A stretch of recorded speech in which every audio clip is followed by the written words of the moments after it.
Ah non, hors de question que je mate cet anime sur Disney+. Hein. Oh non, non, c'est contraire à mes principes. 何者かが希望に満たされれば他の何者かが絶望する。 Eh bien salut à toutes et à tous, c'est Jean, c'est Moketo pour parler de tout mais surtout d'un. On se retrouve pour une nouvelle critique sans spoil. On va parler aujourd'hui de la troisième partie de Bleach Thousand Year Blood War qui s'intitule The Conflict, donc qui est l'adaptation anime du dernier arc de Bleach, donc qui a débuté en 2022 si je ne dis pas de conneries, l'adaptation de ce dernier arc de Bleach, puisque effectivement le premier animé de Bleach s'était arrêté avant l'arc final parce que en fait la production de l'anime était beaucoup trop proche des chapitres paru dans le manga. Donc c'est vrai qu'il y avait durant des années cette attente de est-ce qu'un jour on aura l'adaptation de Bleach, est-ce qu'on aura les derniers chapitres en animé un jour, et la réponse est oui, puisqu'on a eu, alors je sais plus si c'était en 2020 ou 2021 qu'on a eu l'annonce, la première annonce que c'était officiel, oui, qu'il y aurait effectivement cet arc qui serait adapté. Donc on a eu la première partie en 2022, la deuxième en 2023, là on a eu celle-ci fin 2024, et on attend donc du coup la dernière partie, le quatrième cours, d'ici 2025, donc si je ne dis pas de conneries. Donc alors, qu'est-ce qu'on en a pensé de ce troisième cours, qui fait donc 13 épisodes, je crois que dans l'intégralité ça fera 52 épisodes, un truc comme ça, tout l'arc dans son entièreté, ce qui est déjà un problème en soi je trouve, mais on y reviendra plus tard. Déjà, pour parler brièvement de c'est quoi Thousand Year Blood War, déjà, il faut savoir que Bleach, je suis très familiarisé avec Bleach parce que ça a été le tout premier manga avec lequel j'ai entamé une vraie collection. C'est-à-dire que le tout premier manga que j'ai commencé à lire, alors, techniquement, c'est Yu-Gi-Oh! Parce que ça passait à la télé en anime sur Canal J, donc techniquement, c'est Yu-Gi-Oh! Le premier manga que j'ai commencé, mais j'achetais pas en fait. Le premier manga que j'ai vraiment acheté, c'était Dragon Ball, mais j'achetais vraiment dans le désordre, etc., parce que je regardais les épisodes aussi à la télé, sur MCM, et au bout d'un moment, sur MCM a commencé aussi à être diffusé Bleach, et c'est là où j'ai entamé ma véritable première collection de mangas, à savoir Bleach.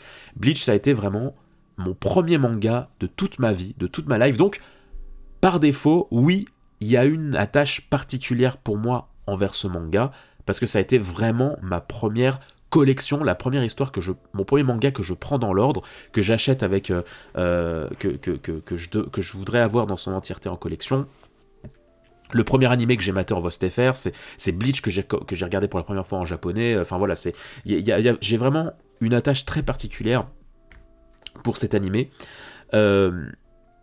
Et effectivement, je fais partie de ces relous, entre guillemets, qui dit que après l'arc d'Aizen, c'est vachement moins bien. C'est vachement moins bien, et je dis pas ça en mode « Oh, le vieux grincheux », non, je dis ça en mode « Moi, j'ai connu effectivement... » Ah, ça fait vraiment le vieux « Moi, j'y fus !» Effectivement, moi, j'ai commencé les parutions... Enfin, j'ai commencé à m'y mettre quand, en France, on était au tome 26-27, et au Japon, il devait en être au tome 30-31. Enfin bref, du coup, quand je m'y suis mis, au Japon, on était en pleine bataille contre Aizen dans la fausse ville de Karakura. Donc autant vous dire que voilà, Aizen, ça a été le point central, bon déjà du manga, et puis de mon expérience lecture. Et c'est vrai que, quand Bleach a été... quand Aizen, a été battu, et que j'ai vu que ça continuait après, j'étais là, mais ça sert à quoi ? C'est quoi le but de continuer le manga alors qu'on a battu le grand Manitou qui était teasé depuis le 1, surtout pour un arc un peu bizarre comme les Fullbring, et qu'ensuite on nous balance un pseudo-arc final contre les Quincy. Je comprenais pas l'intérêt. J'avoue que le début de l'arc Thousand Year Blood War, donc la guerre sanglante, on va dire ça parce que sinon ça va être trop long, j'avoue que le début de l'arc, je le trouve pas si déconnant. Le fait que le Wekomundo se fasse attaquer par une menace plus grande, le fait qu'on revoie certains Arrancars, le roi Baragan, je crois qu'il s'appelle, le fait qu'il y ait d'anciens ennemis Arrancars qui sont attaqués et que du coup Ichigo il commence à les aider, le fait qu'il y ait le vrai drama de Genryusai qui meurt et qui fait qu'il faut repenser la cour des 13,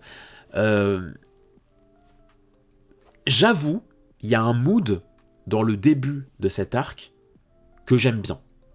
Que j'aime vraiment bien. Il y a un côté drama que je trouve assez stylé. Mais à partir du moment où vraiment les Quincy attaquent et envahissent le Seireitei, là j'avoue que ça m'a vraiment désintéressé au possible parce que je trouve pas du tout. Je vous fais brièvement ce que j'en pense, hein, mais je trouve pas du tout Yhwach, donc l'antagoniste. Alors oui, il est charismatique plastiquement, mais dans ce qu'il raconte, je trouve pas du tout intéressant par rapport à Aizen, je veux dire. Les sbires Quincy, c'est pareil, je les trouve pas du tout intéressants comparés aux Arrancars. La trahison d'Ishida, je la trouve superficielle de fou et tu sais très bien comment ça va se finir du début, enfin tu n'y crois pas du tout. Les nouveaux sabres d'Ichigo, enfin le nouveau design d'Ichigo, j'en suis pas le plus grand fan du tout. Quoi d'autre, ouais, les combats je les trouve inintéressants, et puis tout le plot qu'on rajoute autour d'Ichigo, comme quoi c'est le fils caché Quincy, et que du coup bah, Ichigo il est à la fois humain, à la fois Quincy, à la fois Shinigami, à la fois Holo, enfin voilà, ça pareil, j'ai pas du tout kiffé. Le plot twist que Zangetsu, il a la même tête que... Oh là là, enfin... Je n'aime pas du tout. J'aime pas du tout la place qu'a Ichigo dans cet arc, de ce que ça raconte. C'est mon avis, c'est personnel. Vous, si vous kiffez, tant mieux. Mais moi, j'avoue que c'est pas du tout un arc que je porte dans mon cœur. Je trouve que les combats s'enchaînent, mais sans réel but, sans que ça raconte quelque chose. Et c'est un peu le souci que j'ai, notamment avec cette troisième partie, The Conflict, où il est question, comme je le disais en introduction, de la revanche des Shinigami sur les Quincy. C'est un peu le round 2 de cette bataille qui oppose le Seireitei au Quincy. D'autant que voilà, pareil, on t'explique au tout début du manga que les Quincy ont disparu, ils se sont fait anéantir. Bon bah s'ils se sont fait allumer, ça sert à quoi de les faire revenir quoi. Enfin tu vois, moi il y a vraiment ce truc de, alors oui ok, c'était teasé depuis longtemps que les Quincy existaient. Oui ok, ça peut faire genre, ça sort pas tiré d'un chapeau. Il y en a plein, ils aiment beaucoup dire mais si ça a du sens, on parlait des Quincy au tout début du manga et tout. Oui d'accord, mais c'est pas parce qu'on t'en parle au tout début que c'est cohérent de les faire revenir, et que surtout c'est crédible de les faire revenir alors qu'on s'est tapé pendant 30 tomes une bataille contre Aizen et les Arrancars où là ça racontait vraiment quelque chose. Il y avait vraiment ce truc de les holos qu'on a anéantis depuis, enfin voilà, qui commence à, enfin une fusion entre les holos et les Shinigami, ça donne bah voilà ce qu'on a connu, donc des êtres surpuissants, et donc ça suffisait en fait comme ennemi de fin. Et surtout ce qui était intéressant dans l'arc des Arrancars dans Bleach, c'est que les combats racontaient quelque chose. C'est-à-dire que dès qu'un capitaine ou un Shinigami affrontait un Arrancar, c'était un petit peu comme s'ils se retrouvaient face à leur version miroir.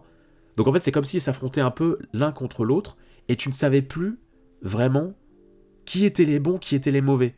Moi, c'est ça que je kiffe aussi dans Bleach.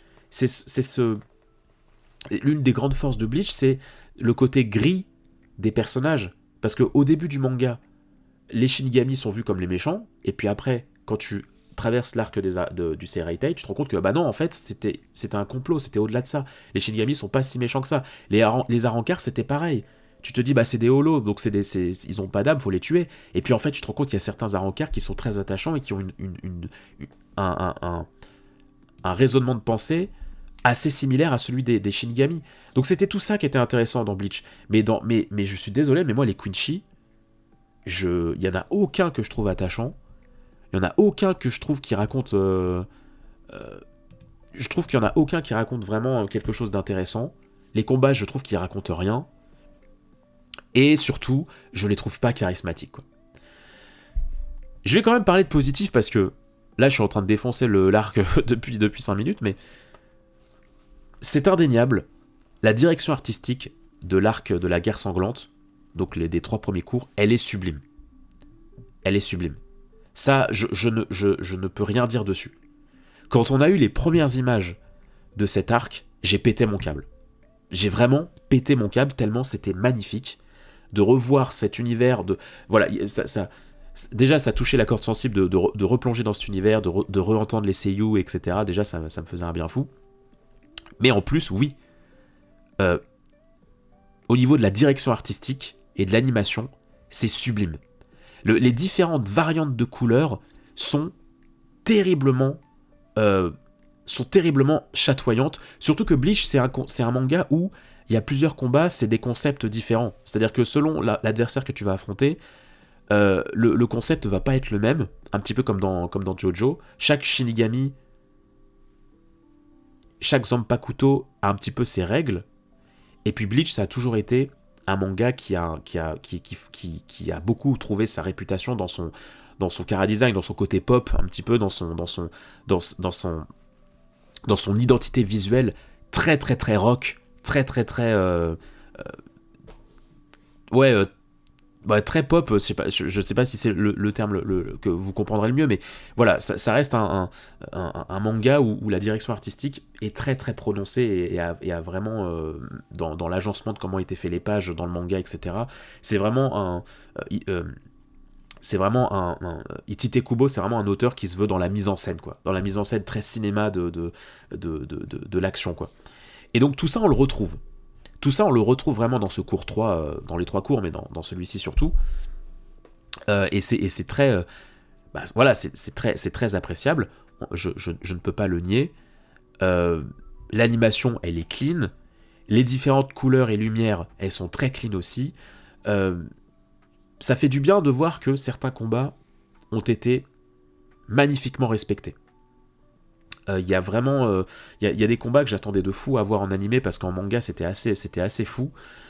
Autre point que je trouve quand même assez bien géré dans cet arc, c'est le développement des Shinigami. Autant les Quincy, donc leurs adversaires, je les trouve nuls, mais vraiment nullissimes dans ce que ça raconte dans leur histoire, mais les Shinigami, je dois bien avouer que cet arc contient des petites pépites. Que ce soit Rukia avec son Bankai, que ce soit tout ce qui tourne autour de Kyoraku et de Lisa, je crois qu'elle s'appelle. Ah, j'ai oublié. Que ce soit Kurotsushi avec Nemu. Vraiment, et j'en parle surtout parce que c'est surtout dans cette partie que c'est flamboyant. Que c'est vraiment dans ce 3e cours qu'il y a plusieurs personnages qu'on connaissait déjà, qui rayonnent, qui ont vraiment du développement. Tite Kubo, il leur a vraiment trouvé du développement. Yoroichi, enfin, ouais, il y a vraiment plusieurs personnages qui brillent dans cette partie, qui atteignent un petit peu leur point final, en fait. Tu sens que c'est vraiment que Tite Kubo, il a cherché à leur trouver un point de développement final, leur forme finale, dans ce qu'on peut leur apporter, vers quoi on peut les amener de plus épique. Donc ça c'est vraiment cool. Le problème, c'est que ça va que dans un sens. C'est-à-dire que, oui, ok, les personnages qu'on connaît, les Shinigami, etc., ils sont sublimes, mais alors leurs adversaires, mais lambda au possible, il n'y en a aucun que je retiens. J'ai vu l'arc 3-4 fois. Je l'ai lu une première fois, une deuxième fois quand c'est sorti en France, une troisième fois quand j'ai tout relu, une quatrième fois avec l'animé, et à chaque fois, les antagonistes, je m'en bats les steaks. Tellement ils racontent rien. Alors oui, il y en a 2 ou 3 qui ont un peu de flashback, qui ont des petites pastilles de développement. Mais t'es là, ouais, enfin, ok, ça m'aide pas à m'y attacher, quoi. Pas du tout. Donc c'est vrai que du coup, c'est compliqué de se sentir investi dans cette guerre quand les ennemis, tu t'en fous, tu les trouves pas charismatiques. Moi, c'est ça aussi que je trouve terrifiant. C'est quand tu mets le comparo entre les Arrancars et les Quincy, tu prends n'importe quel personnage. Hein. Tu prends Kurotsushi, tu prends le personnage qu'il affronte dans la bataille des Arrancars, donc Sayel Aporo, et tu prends le Quincy qu'il affronte dans la guerre finale. Tu te dis, mais attends, mais ça devrait être dans l'autre sens. Normalement, dans un arc final, t'es censé avoir des ennemis de fous charismatiques. Mais dans cet arc, vraiment, je trouve pas du tout les ennemis charismatiques. Peut-être c'est moi qui ai un problème. Hein. Encore une fois, c'est mon point de vue, c'est mon prisme. Peut-être que vous les kiffez et tout, et n'hésitez pas à me dire en commentaire si vous les kiffez, et tant mieux. Hein. Encore une fois, c'est moi qui suis perdant dans le fait de pas aimer, hein. C'est vous qui êtes gagnant. Mais véritablement, tous les adversaires qu'ils affrontent, là, tous les Quincy, je les trouve pas du tout charismatiques par rapport aux Arrancars.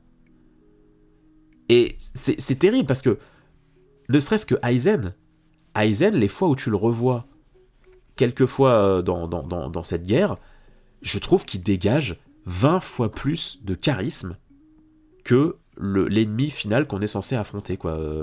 Yurabaha, quoi. C'est assez flippant.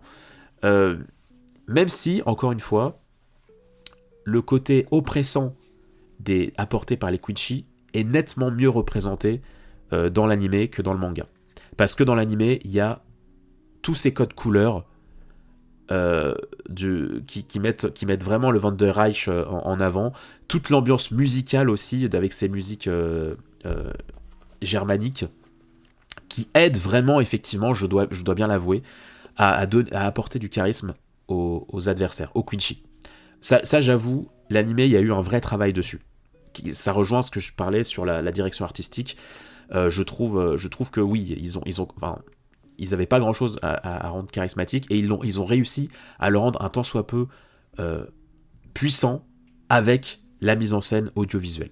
Donc ça, effectivement, je dois bien reconnaître qu'il y a eu un vrai travail là-dessus, et que c'est assez ouf à ce niveau-là. Même si ça n'empêche que ce que ça raconte, moi c'est surtout ce que ça raconte le problème. C'est-à-dire que plastiquement, l'anime est génial, mais ce que ça raconte, moi ça ne m'intéresse pas.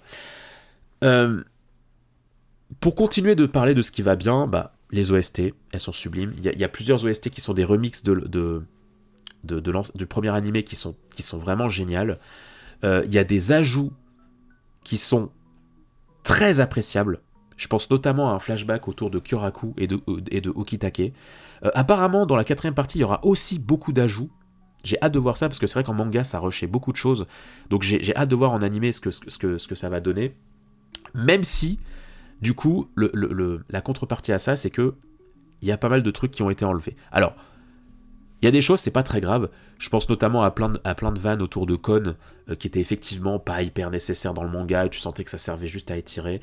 Oui, je suis d'accord. Il y a d'autres trucs où l'anime passe beaucoup dessus. Dans cette 3e partie, je trouve que c'est moins grave. C'est surtout dans les 2 premières parties que ça m'avait beaucoup gêné. Le fait que l'anime a vraiment supprimé beaucoup de scènes de dialogue, de séquences, histoire qu'on avance le plus loin possible. Tu sens qu'ils ont eu budget pour 52 épisodes, mais il y avait vraiment beaucoup de chapitres à adapter. Donc il y a des choses qu'ils ont cutées. Il y a des choses, c'est pas grave, mais ça amène un rythme souvent un peu trop soutenu, je trouve, à mon goût. Même dans cette partie, je trouve qu'il y a des combats qui vont assez vite. Il y a des enchaînements qui vont assez vite, mais tu sens que parce qu'en fait, il n'y a pas le temps, il y a trop de chapitres adaptés en peu de temps. Donc ouais. Mais il y a quand même des ajouts dans cette partie que j'ai trouvé très réussis. J'aime bien le mood qu'il y a, encore une fois, sur les anciens personnages, le fait qu'il y ait toute une équipe qui se compose autour d'Ichigo, des très anciens personnages, comme des plus récents, qui s'allient pour la menace contre les Quincy. Ça, je trouve ça appréciable, ça apporte un élan de nostalgie, effectivement, que je ne peux pas nier, qui est assez appréciable, c'est sûr. Ça titille le côté fanservice. Même si, encore une fois, je suis chiant, mais même si je suis pas fan de la place d'Ichigo dans cette intrigue, et encore plus dans cette partie, parce que cette partie, elle est pas du tout centrée sur Ichigo, quand on y réfléchit, parce que ça sera la 4e partie qui sera centrée sur lui, mais là, c'est tous les alliés qui ont leur combat, mais Ichigo, du coup, pour l'instant, il est un peu en retrait. Dans cette partie, c'est vrai qu'il fait pas grand chose, je trouve. Il fait un peu le comic relief. Il échange 2 coups d'épée, mais c'est tout. Faut vraiment attendre la dernière partie pour le voir en action. Donc du coup, c'est un peu frustrant, ça aussi, de voir que le héros de l'histoire est aussi inutile, alors qu'il est censé être le point central, le point culminant de l'intrigue. C'est un peu dommage. Mais d'un autre côté, c'est la composition du manga qui veut ça, c'est normal. C'est ça un peu dans tous les shonen. Il faut d'abord que les personnages secondaires terminent leur combat avant que le héros porte le coup final au grand Manitou. Voilà. C'est un peu tout ce que j'avais à dire. Encore une fois, la mise en scène dans cet anime, je la trouve folle. La direction artistique, je la trouve folle. Visuellement parlant et auditivement parlant, le cours est très réussi. L'adaptation est très réussie. Le souci, c'est pas l'adaptation, c'est le manga, pour moi. C'est le papier, le matériel d'origine, pour moi, qui est le souci. Mais l'adaptation est réussie. Je peux pas dire autre chose que ça. Ce que ça a voulu mettre en avant, je pense au combat de Yoruichi, le passif d'Ukitake, le combat de Kyoraku, le combat de Nemu, enfin vraiment tous ces passages-là, sublimés, enfin magnifiques. Alors déjà, dans le manga c'est très beau, hein, c'est très très beau, le trait de Kubo il est exceptionnel, et je trouve que l'anime a vraiment très bien rendu hommage. Les jeux de couleurs, les codes de couleurs et de lumière, les génériques je les trouve magnifiques, donc non, d'un point de vue animation, je dois le reconnaître, même si le manga, l'histoire, ce que ça raconte, ça ne me passionne pas du tout. Je suis obligé de reconnaître que ça fait du bien, mine de rien, de revivre cette purge. Vraiment, pour moi, ça a été une purge, cet arc. J'avoue que ça a rendu cette purge plus agréable. Le fait d'entendre les seiyuu, de voir l'animation, de voir les mises en scène, les lumières, etc. Je dois bien admettre que je remercie le studio Pierrot de m'avoir un petit peu fait mieux passer la pilule. Même si, encore une fois, non, vous l'aurez compris, moi, la guerre sanglante, c'est pas ma cam. Je n'arrive pas à voir ce que ça raconte d'intéressant. Pour moi, une histoire est forcément intéressante aussi par ses méchants, de par ses antagonistes. Et pour moi, les antagonistes dans cette guerre, ils sont trop creux, ils sont... tu te dis, ok, combat suivant, s'il vous plaît, quoi. Tu vois, tu t'attaches pas à eux, ça raconte pas grand-chose. Vraiment...